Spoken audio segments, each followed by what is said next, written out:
Abra sua Bíblia em Romanos, no capítulo 8. Romanos, capítulo 8.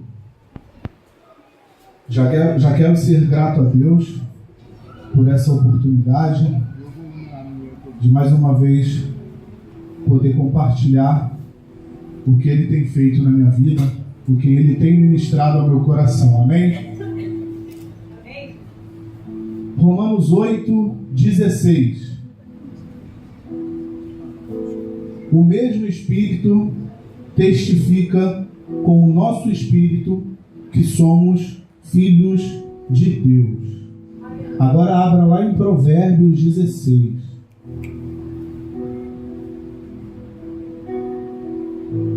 Provérbios 16.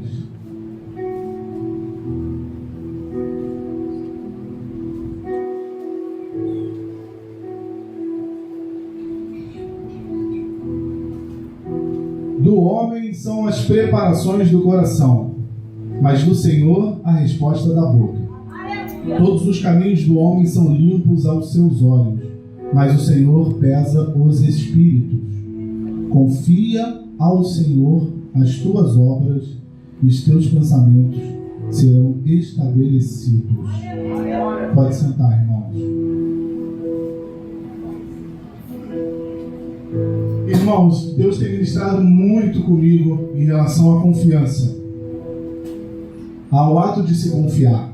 A Bíblia nos dá muitos exemplos de homens que confiaram em Deus e a confiança que nada poderia abalar. E por muitas vezes, os pedidos que Deus fazia pareciam impossíveis. Eram coisas absurdas, digamos assim. E aí, através desses exemplos, do que Deus tem ministrado ao meu coração em relação à confiança, que nós temos que ser muito gratos a Deus por Ele nos mostrar que nós podemos confiar nele. E por diversas passagens na Bíblia, Ele nos mostra isso. Eu trouxe alguns exemplos, é lógico que tem muito mais exemplos, mas eu trouxe alguns personagens aqui para a gente poder refletir um pouco mais e ver o quanto Deus abre o seu coração para nós, para que a gente possa se entregar e confiar nele cegamente. E eu já quero liberar uma palavra para você. Deus é fiel, é bom e não desampara quem confia nele. O primeiro personagem é Abraão.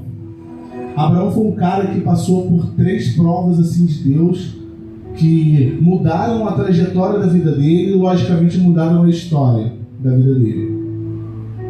Deus chamou Abraão para que ele fosse morar uma terra estranha. Todo mundo conhece, né? Essa história de Abraão. Então abra aí, Gênesis 12.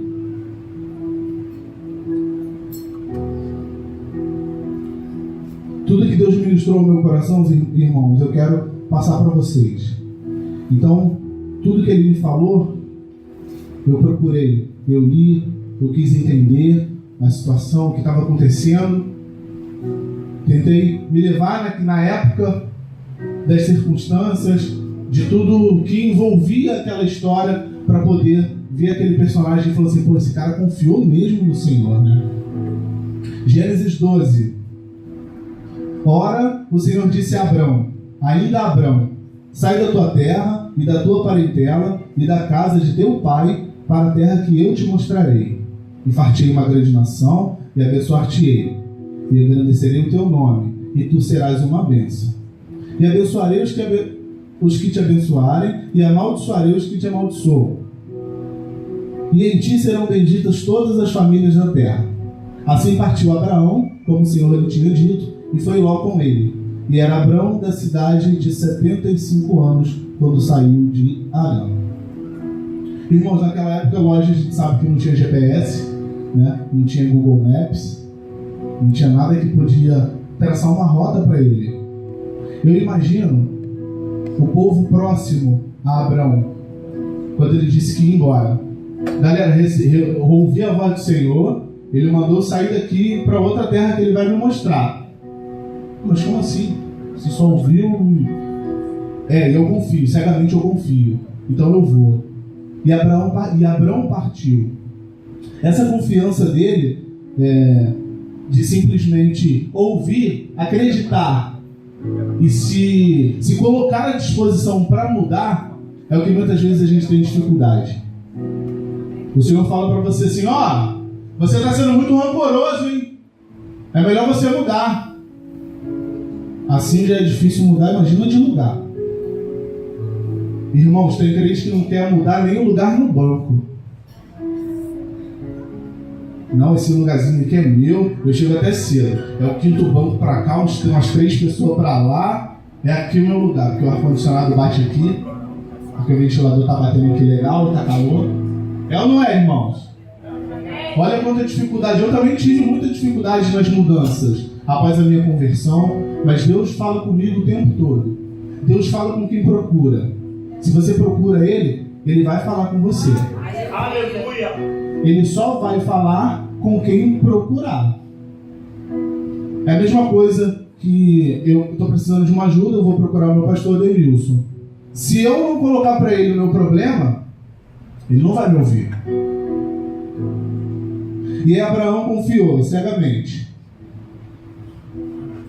Quando nessa mudança, e aí digo agora para nós, quando nessa mudança, seja de comportamento, seja de um lugar, seja um concurso que eu vou fazer, mas esse concurso só tem lugar lá no Amapá, só tem lugar lá no Nordeste.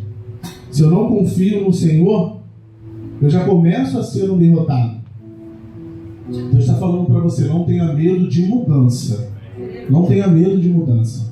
A gente precisa confiar no Senhor. A segunda prova que Abraão passou, e a promessa de Deus, foi de um filho. Deus diz a ele que ele vai ter um filho, apesar da sua mulher não ter mais condições de ter um filho. Ainda em Gênesis 18. Abram aí, irmãos. Gênesis 18. A partir do 10.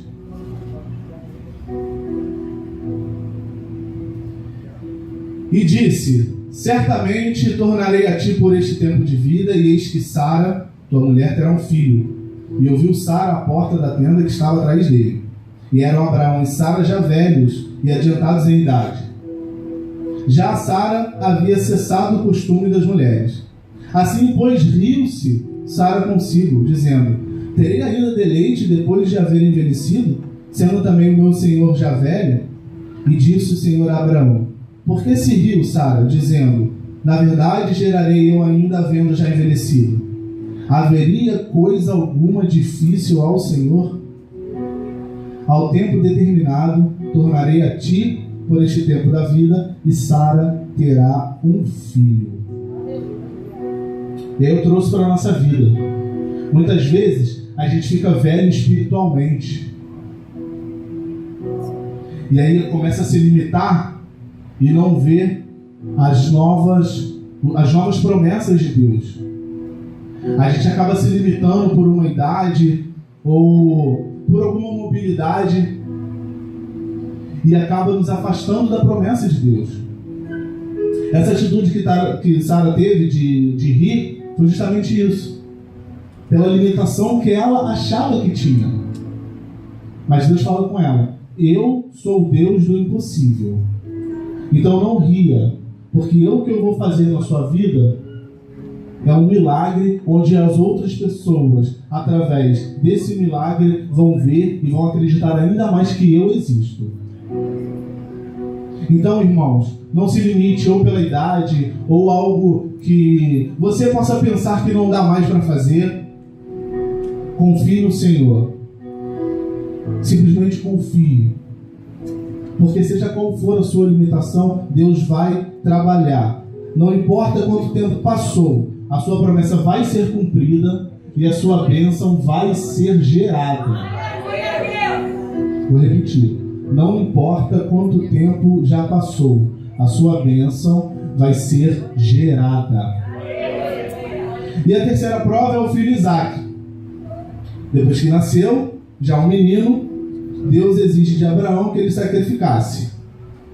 E aí eu fiquei pensando: Senhor, mas depois da bênção recebida, o Senhor resolve recolher? Pô, ele demorou tanto, Sara já estava velhinha, não conseguia mais nada, não estava mais conseguindo fazer nada, o Senhor deu um filho, e agora que ele tem um filho, o Senhor quer recolher o filho deles? Quer recolher a promessa? Gênesis 22.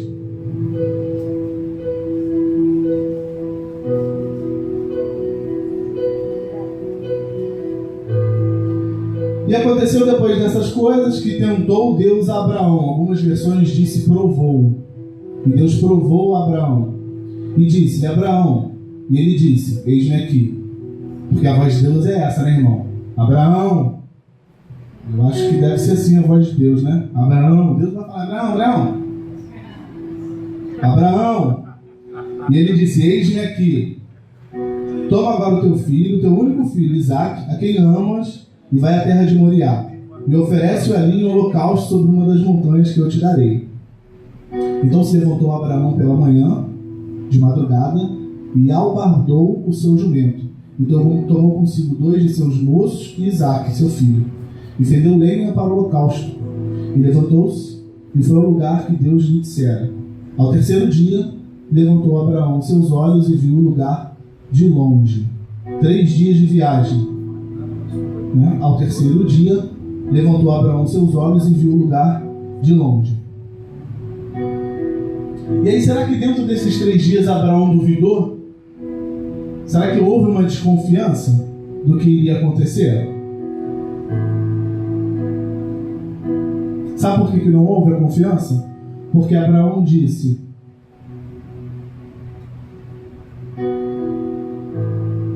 no versículo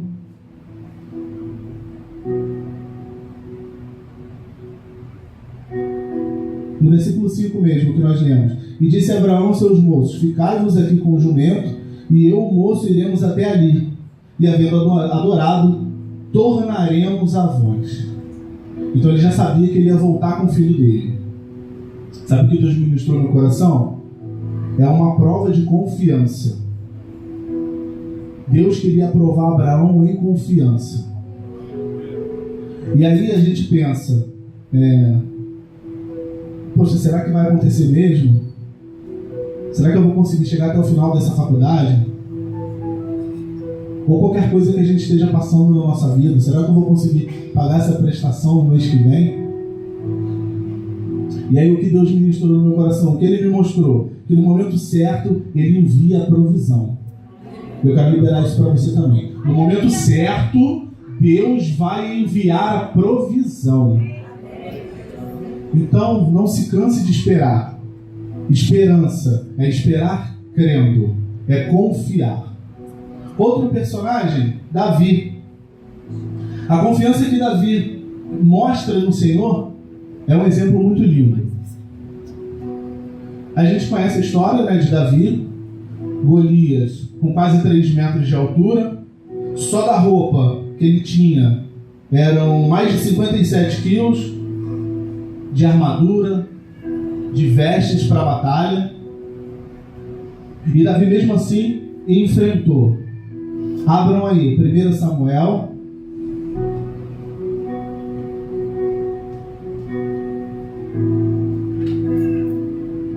No versículo 37. 1 Samuel 17, desculpa. 1 Samuel 17. No verso 37.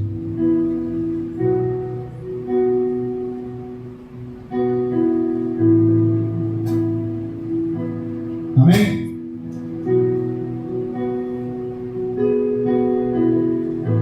Disse mais Davi: o Senhor me livrou da mão do leão e da do urso. Ele me livrará da mão deste filisteu. Então disse Saul a Davi: vai-te embora e o Senhor seja contigo. Quando Davi decide enfrentá-lo, ele tem plena confiança do que vai acontecer. Esse versículo diz isso. Ele já me livrou algumas vezes, então o Deus que eu confio vai me livrar de novo. Se ele me livrou do leão, me livrou do urso, o que é um gigante desse aí para ele? Não para Davi, mas para ele. E é engraçado, irmãos, que esse gigante a gente pode tomar como as batalhas das nossas vidas. O nosso dia a dia. O dia a dia de pegar condução para ir trabalhar, de ter que ouvir, às vezes, um desaforo no trabalho, ou algo, às vezes, que não está certo, que você quer corrigir, mas até não tem alçada para corrigir, ou dentro de casa, um filho que não quer nada. Irmão, são muitas batalhas nossas. E aí esse gigante nos traz a isso, nos remete a isso, a essas batalhas. E uma coisa que Deus falou comigo é que quando a gente decide enfrentar o inimigo, ele vem e debocha da gente. Isso está na Bíblia. Está aí ainda em 1 Samuel 17. Corre um pouquinho aí e vai até o 42. E olhando o filisteu e vendo a Davi, o desprezou, porque era jovem, ruivo e de gentil aspecto. Deixa eu falar uma coisa para vocês. O inimigo sabe das nossas fraquezas. Ele pode pensar que sabe. Mas quando confiamos em Deus, quando a sua confiança é cega, é plenamente em Deus, ele pode debochar, ele pode desprezar, ele pode fazer o que for. O nosso Deus vai vencer. Você precisa crer, você precisa confiar no Senhor. Foi isso que Davi fez. Davi confiou, o inimigo, mesmo sabendo das fraquezas, com Deus ele superou o que estava atrapalhando ele. Às vezes até um pensamento de que, caramba, será que eu vou ganhar mesmo? Mas eu acho que Davi não teve esse pensamento, porque ele confiava. A palavra de Deus diz isso, onde nós lemos. Então o que eu quero falar isso para vocês hoje: mostre confiança e traga Deus em primeiro lugar para a sua vida. Esse foi o exemplo que Davi nos deu. Confiou no Senhor, trouxe ele para a vida dele, e o Senhor o ajudou a matar o gigante.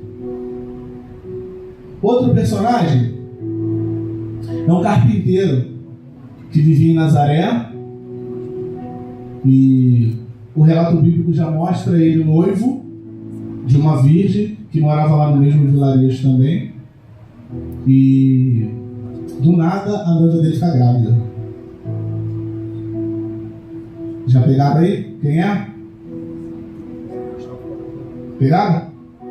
Carpinteiro de Nazaré, já aparece no relato como noivo de uma virgem, e aí do nada essa virgem aparece grávida.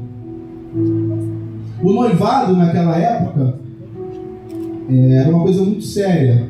É lógico que há uma seriedade até hoje, mas naquela época os noivos já juravam, já se prometiam amor eterno, só mesmo esperando o altar, só mesmo esperando o sim, né? De acordo, concordo. Diferente de hoje em dia, né, irmãos? Que as pessoas noivam, casam, 2 meses já separou, aí já casa de novo, aí já totalmente diferente. Mas naquela época, onde as coisas eram se conquistadas mesmo, muita base de perseverança. Quando José descobre que Maria está grávida, por que ele deve ter pensado? Caramba, como é que essa menina engravidou? Ela era virgem. Bom, eu acho que era virgem, né? Ela estava me falando que era virgem, mas do nada engravida. E aí veio para ele o pensamento. Duas opções que ele tinha. Ou ele inicia um processo contra ela, ou ele sai de fininho, sem nenhum alarde, e na verdade foi o que ele escolheu. Só que ele não sabia da terceira opção, que era confiar em Deus. Abra aí, Mateus, primeiro capítulo de Mateus.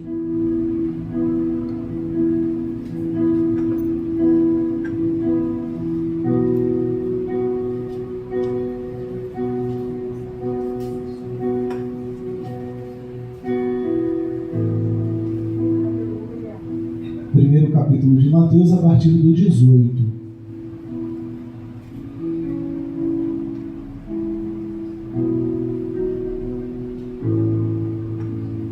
Ora, ao nascimento de Jesus Cristo foi assim. Estando Maria, sua mãe, desposada com José, antes de se juntarem, achou-se ter concebido do Espírito Santo. Então José, seu marido, como era justo e não queria infamar, intentou deixá-la secretamente. E projetando ele isso, eis que, em sonho, lhe apareceu um anjo do Senhor dizendo: José, filho de Davi, não temas receber a Maria, tua mulher, porque o que nela está gerado é do Espírito Santo. E ela dará à luz um filho, e ele porás o nome de Jesus, porque ele salvará o seu povo dos seus pecados. Tudo isso aconteceu para que se cumprisse o que foi dito da parte do Senhor pelo profeta, que diz: eis que a virgem conceberá e dará à luz um filho, e ele será chamado pelo nome de Emanuel. Traduzido, é Deus conosco. E José, despertando do sonho, fez como o anjo do Senhor lhe ordenara, e recebeu a sua mulher. E não a conheceu até que deu à luz seu filho, o primogênito, e pôs-lhe o nome de Jesus. Irmãos, acredito que José sofreu muito com essa situação. Muito.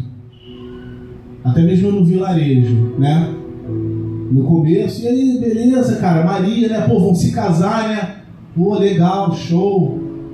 Aí passou 2, 3 meses. Porque a Bíblia diz que Jesus nasceu em 2 versículos, né? Mas demorou um pouco mais, né, irmão? E aí foi passando, a barriga da Maria foi crescendo.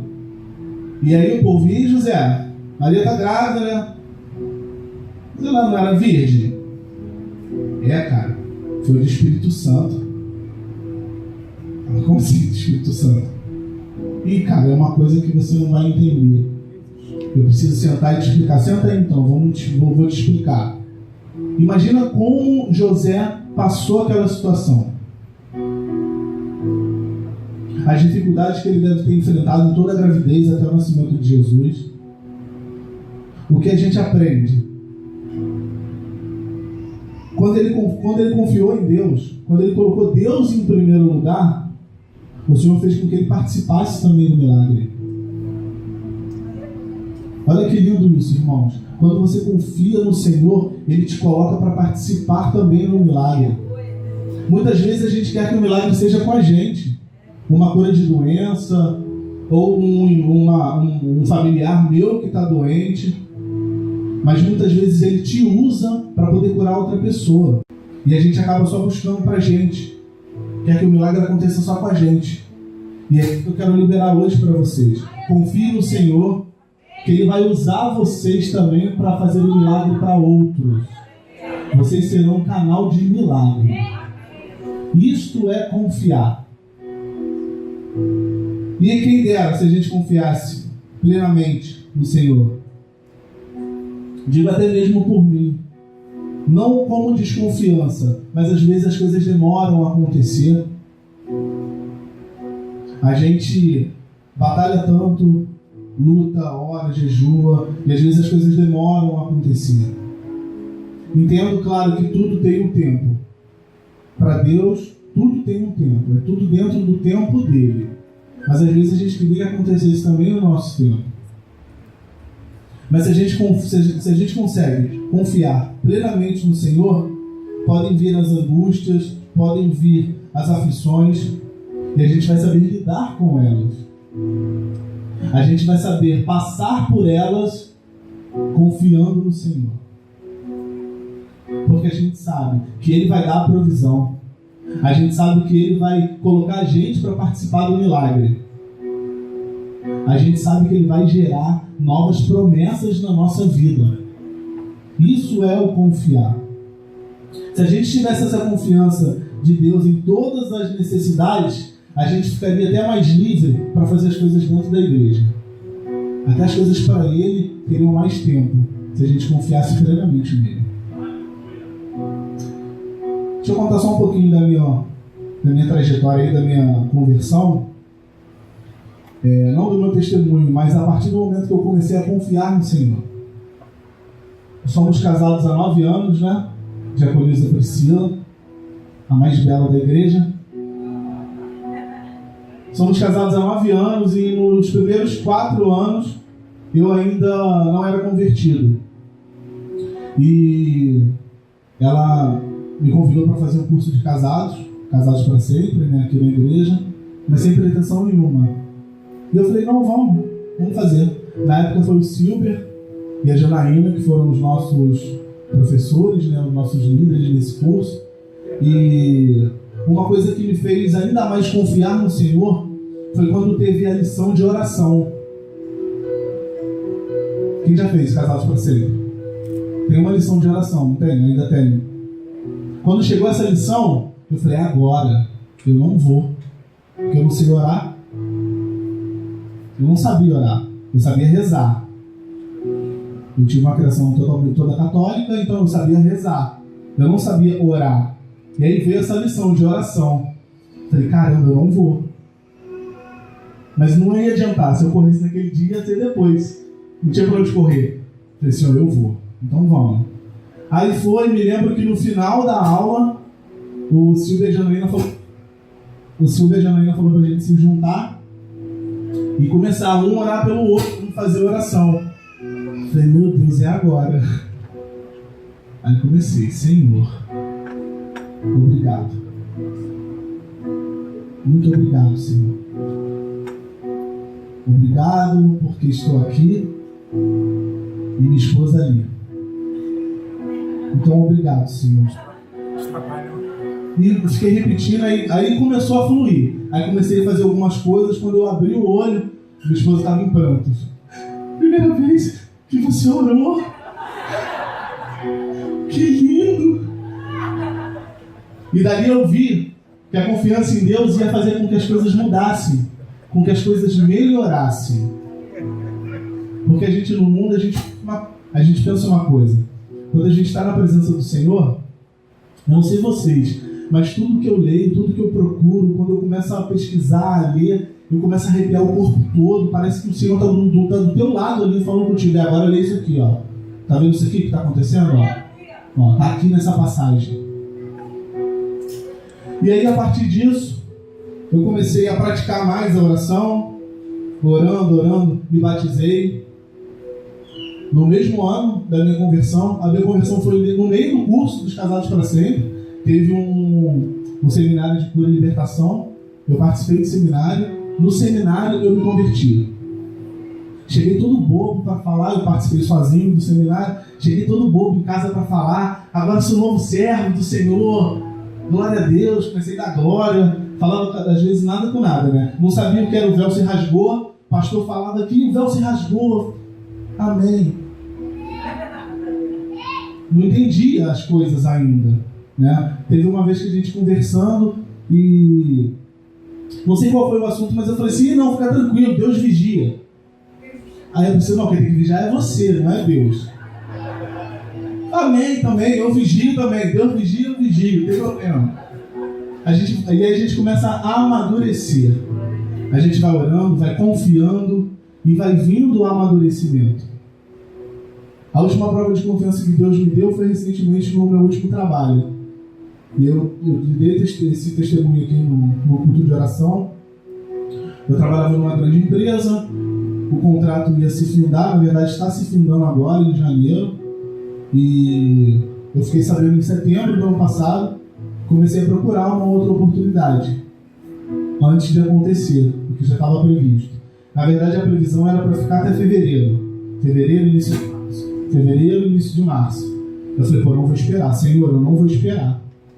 Parecia que até já eu sabia que a Priscila ia engravidar, né? Senhor, não posso esperar, não posso ficar desempregado.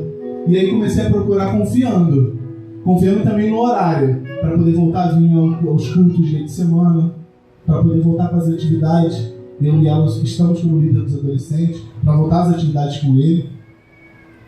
E Deus faz as coisas mesmo da maneira que Ele quer. Eu consegui um novo emprego, saí de lá, estou agora nesse novo, né, há 2 meses, passou rapidinho, 2 meses, e eu sinto que é sempre essa confiança, é o que Ele tem ministrado. Se a gente confia, Ele vai agir. Às vezes pode demorar um pouquinho, irmãos, mas é o tempo dele. Vai acontecer. Acredite que vai acontecer na sua vida. Confiança. Cadê o Andrei? Vem cá, meu amigo, vou descer. Dá uma ajuda aqui, por favor, André.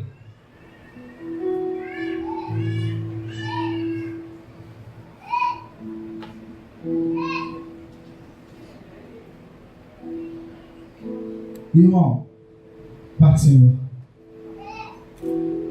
escolhe alguém que você confie. Para esse pulmão, essa pessoa que eu confio. Marina. Marina. Por favor, Marina. Irmãos, eu quero mostrar para vocês o que é confiança. É simples, é bem simples. André, aqui, por favor, de frente para lá. Ó. Para lá. Isso. Marina aqui atrás dele. Tu confia nela? De frente para ele. Isso. Confia nela? Então fecha os teus olhos e vai caindo devagarzinho, porque ela vai te segurar. Ela vai te segurar. Confia desconfiando, né? De novo, ela não vai deixar você cair, cara. Você não confia nela? Então, vai, fecha os olhos e se joga. Isso. Glória a Deus. Glória a Deus. Amém. Obrigado. Obrigado. É isso, irmãos, que a gente tem que fazer com o Senhor. Se jogar. Sem medo. A gente precisa fazer isso com o nosso Deus. Porque Ele prometeu. Se Ele prometeu, vai acontecer. Se ela prometeu segurar, pode fechar os olhos e se jogar, porque o Senhor vai te segurar. Mas aí muitas vezes, irmãos, nos falta essa confiança, essa fé em Deus. Não que não tenhamos fé, mas às vezes ela é abalada por alguma coisa que acontece, por alguém que fala para você alguma coisa e você acaba se desestruturando. Então esse impedimento de confiar em Deus, muitas vezes, é porque a nossa fé não é suficientemente forte. Lucas 17, abre aí, por favor.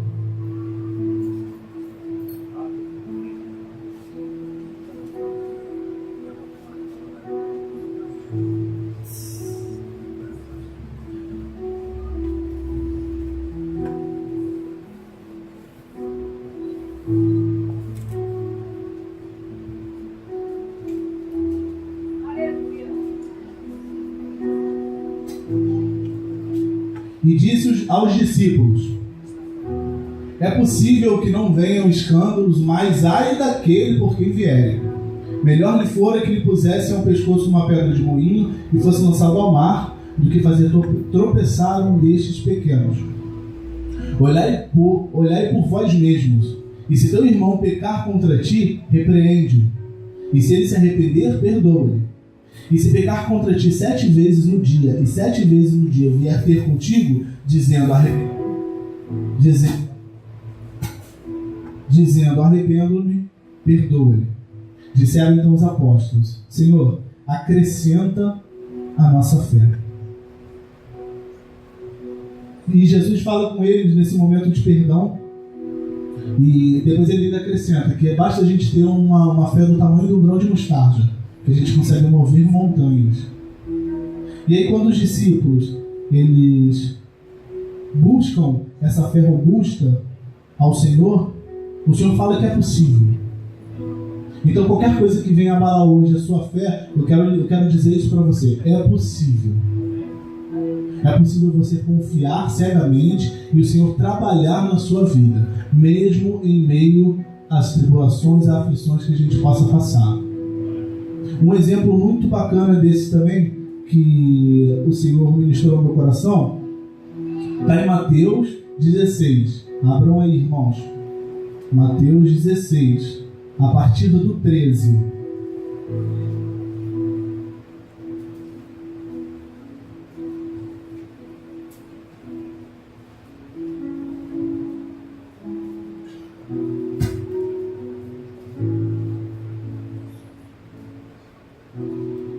E chegando Jesus às partes de Cesareia de Filipe, interrogou seus discípulos dizendo: quem dizem os homens ser o Filho do Homem? E eles disseram: uns João Batista, outros Elias e outros Jeremias, ou um dos profetas. Disse-lhes ele: e vós, quem dizeis que eu sou? E Simão Pedro respondendo disse: tu és o Cristo, o Filho do Deus vivo.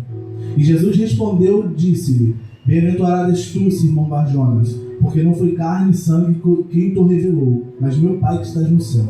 Pois também eu te digo que tu és Pedro, e sobre esta pedra edificarei a minha igreja, e as portas do inferno não prevalecerão contra ela.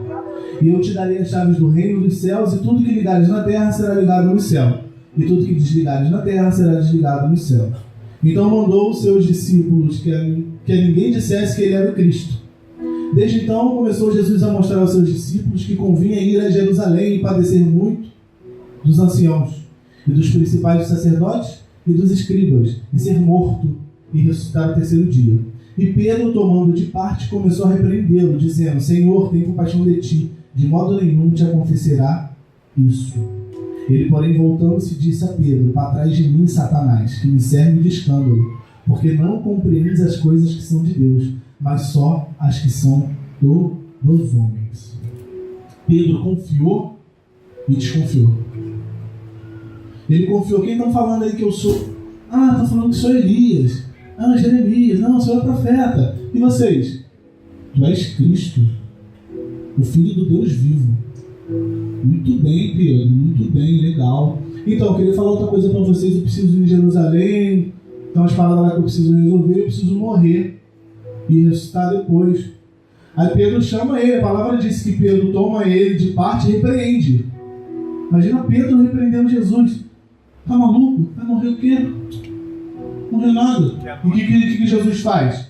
Volta aos discípulos e fala: sai de mim, Satanás. Ele confiou e desconfiou. Ele não acreditou no que Jesus estava falando, no que precisava ser cumprido. Só abrir um parênteses nessa história, que Deus também me ministrou no meu coração e eu aprendi também uma coisa. Muitas vezes, a gente, por uma palavrinha, ou você não passa ali na porta: Pai, Senhor, irmão, o irmão nem olha para a tua cara, porque às vezes não está prestando atenção, ou está conversando com o outro, ou você está aqui conversando e passa o irmão: Pai, Senhor, você não presta atenção, e liga Pai, Senhor para mim. Não tem problema não. Olha o que Jesus fez com Pedro. Pedro chamou ele de canto, falou: Senhor, tu não vai morrer não, Senhor. Compaixão de ti, mano. Que isso? Vai morrer não. E aí Jesus: sai de mim, Satanás. E o que Pedro fez? Glória a Deus. Amém. Ou ele foi reclamar para os outros discípulos: e aí, viu o que Jesus falou comigo? Me chamou de Satanás. Vou sair da igreja. Não quero mais saber de igreja não. Jesus me chamou de Satanás. E a gente, por qualquer coisinha, né, já vira a cara pro irmão, já quer sair da igreja. Só um parênteses, tá, irmão? Pedro sofreu muito mais, mas ele sabia de onde estava vindo. Depois de ele ter desconfiado, quando Jesus disse isso a ele, ele passou a confiar novamente. Porque tem um relato bíblico que fala depois que ele, por causa disso, ele deixou de seguir Jesus. Ou tem algum? Eu não conheço. Não tem na Bíblia isso. E depois que Jesus chamou Pedro de Satanás, ele saiu da presença do Senhor. Tem algum lugar nisso na Bíblia? Então Pedro aprendeu. Então qualquer pedra que tiver no caminho de vocês, aprenda também. Vai juntando e monta um castelo. Amém? Então, irmãos, assim como aconteceu com Abraão, assim como aconteceu com José, assim como aconteceu com Davi, assim como aconteceu com Jesus, confiar. Jesus, prestes a morrer, ele podia se livrar da cruz. Ele podia se livrar muito antes, quando Judas foi lá com os soldados para buscar ele, para prender. Abra aí a sua Bíblia, Mateus 26. Está em Mateus ainda? 26. A partir do 47.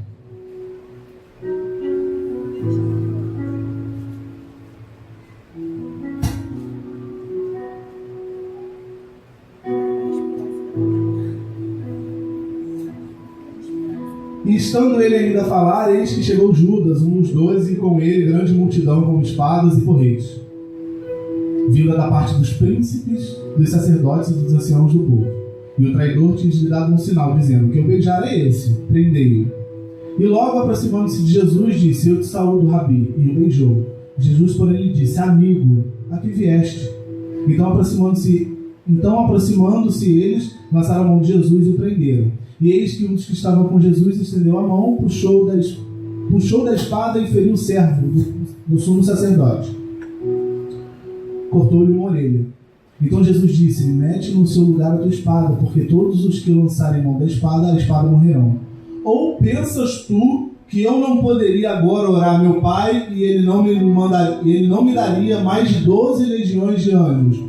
Como, pois, se cumpririam as Escrituras que dizem que assim convém que aconteça? Confiança. Jesus nos mostrou confiança. Ele podia chamar 12 legiões de anjos e acabar com tudo ali. Mas e a promessa do Senhor? E a confiança que ele já tinha transmitido esse tempo todo no ministério dele para os seus discípulos. Ia acabar ali na hora. Porque ele usava o seu poder, ia convocar a legião de anjos e ia acabar com todo mundo. Jesus nos ensinou a confiar. Então hoje é o dia, irmãos. Hoje é o dia. Cada um de nós deve hoje pedir a Deus para assumir o papel dele, e nós também temos que assumir o nosso papel. A gente precisa se entregar, a gente precisa confiar. É diário, é a entrega diária, é a busca diária. Quanto mais você busca, mais você vai conseguir se entregar. Quanto mais você se aproxima de Deus, mais você vai confiar. Isso já acontece entre nós. Quanto mais você se aproxima de uma pessoa, você mais confia nela. Seja para levar para dentro da sua casa para você almoçar. Você não vai levar alguém que você não confia. Ou vai? Eu não levo para dentro da minha casa quem eu não confio. É isso que Deus quer de nós hoje. Confiança. Entrega. Busca. Assim como esses exemplos. Confiar em Deus é uma questão de fé. Deixar para Deus a parte que cabe a Ele e não se preocupar. Apenas confiar. Fiquem de pé, irmãos, por favor.